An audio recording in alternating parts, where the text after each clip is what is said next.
Karachi. The former capital is present at the southern region of Pakistan. It is the biggest city of the country and considered as the financial capital of Pakistan. It contributes to about 25% in the country's entire national GDP, while it accommodates about over 20 million Pakistanis from across the country and more. It assists about 95% of the country's entire international trades via its ports, roads, and other infrastructural amenities.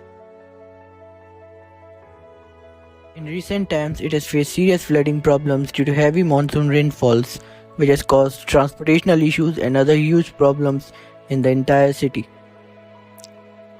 It has caused over 15 billion worth of losses to the entire city itself. Additionally, it has caused serious health issues, mass casualties, and even led to deaths in many areas of the city.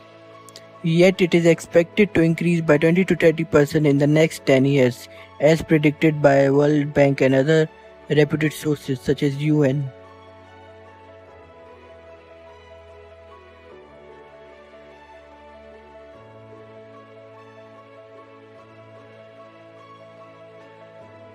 Firstly, it is important to have a proper drainage system which can carry out the water out of the city during heavy monsoon rainfalls without being clogged.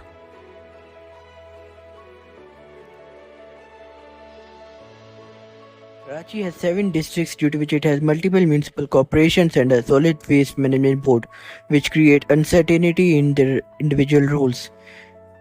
That's why there should be an institutional orders and clearly defined roles of each individual corporations for effective flood management. Karachi should use techniques such as sponge city model, which is used by various developed countries such as US, China, and Russia. It prevents the city from overflooding during heavy monsoon rainfalls and prevents the water incursion into the city.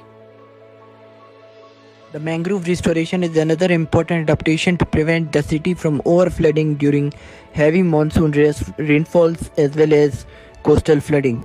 Yet the government intervention itself is not sufficient for effective flood management. The community itself has its role to play.